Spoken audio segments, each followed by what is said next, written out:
This is a disturbing memory from my young childhood. I was about 7 or 8 years old. My mum would usually take my brother and I trick-or-treating, but this particular year after school, she dropped me off at my friend Sean's house, where Sean, our friend Johnny, and I would go together. Johnny and Sean were a year older than me.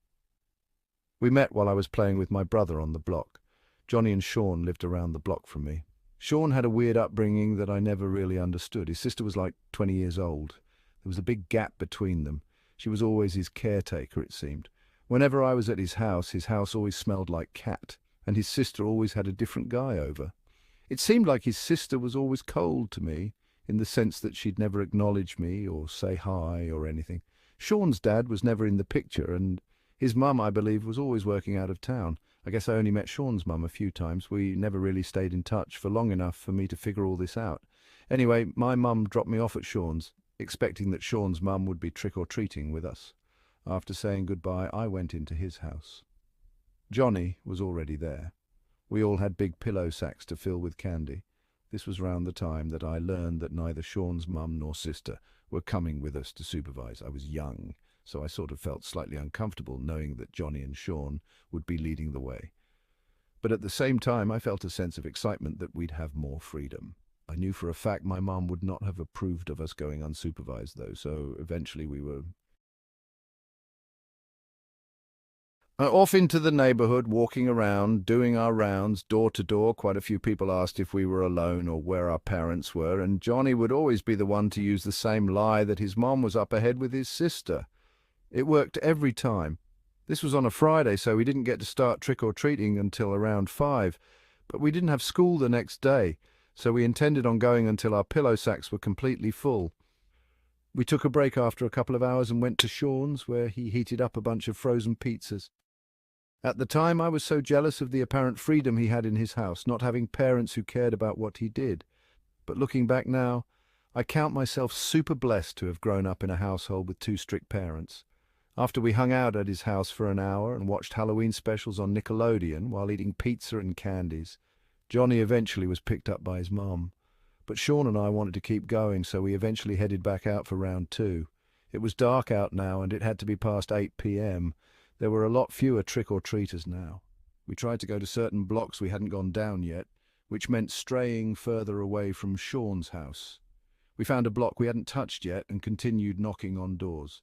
Some houses didn't answer at this hour, and mostly everyone else had a comment about us being alone or how it's getting late. We noticed a man pushing a stroller a couple houses down behind us. He was walking very slowly in our direction, probably a dad trick-or-treating for his young child. As we continued going door to door, the man with the stroller got closer. Eventually, we heard him going shh and singing softly. Eventually, he caught up to us and he said, how's the trick-or-treating going, boys? And we replied, good, at the same time. And then he said, it's pretty late. I'm on my way back to my house. I can give you guys the rest of my candy. Sean and I looked at each other with telling faces as if we just hit the jackpot. Sean asked, what kind of candies? And he said, a bunch of bags of different things. He said he didn't get to give much away because he wanted to take his daughter out for a trick-or-treat stroll.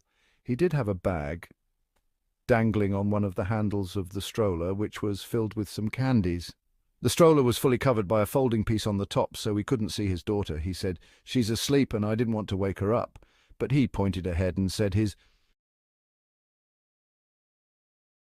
the house is just up this way, so we followed behind him as he pushed the stroller. He was walking a little faster now. As we walked, I realized there was next to no one else out at this point, even though it was a Friday night. It seemed like a quieter side of the neighborhood. The man talked to us as we walked, asking us questions like what part of the neighborhood we were from and where we went to school. Basic stuff. I let Sean answer most of the questions, him being even just a year older than me. At that age, I felt like he was the one who should take the lead. On multiple occasions as we walked, the man would lean into the stroller and talk in a high pitch to his daughter. Then he turned back and smiled at us. We finally made it to his house. He led us up the walkway with the stroller and unlocked his door. After he opened it, he brought the stroller with his daughter inside first, and then invited us to come inside. Sean led the way, so I followed. I wanted to ask if we could leave the door open, and the man paused and then said, "Yeah, of course." He said he'll be right back as he goes to get the candy bags. He pushed the stroller into the middle of the living room, only about 10 feet away from where we were standing. I nudged Sean because I felt uncomfortable. I whispered, "Why would he leave the candy so far away?" Sean didn't respond. Instead, he turned toward the living room and then walked up to the stroller. He lifted up the folding part that was covering the baby, and he looked disturbed. He hurried back to me. Whispering, "Let's go," he was full on running once we got outside, and I followed behind, which was a bit tougher because we had those heavy pillow sacks. I was still confused about what he saw, but just then we heard a woman's voice. "You excuse me, it was one of his neighbors." She came running over to us and asked if we knew that man. And it was at this point that Sean spilled the beans and said he offered us his leftover candy, but he was pushing a stroller with a fake baby in it. I remember getting goosebumps as he said that. The woman said, "Yeah, that man doesn't have a child. I saw you were walking by with him." She took us to her car and drove each of us home. Getting into a stranger's car after that was another questionable move.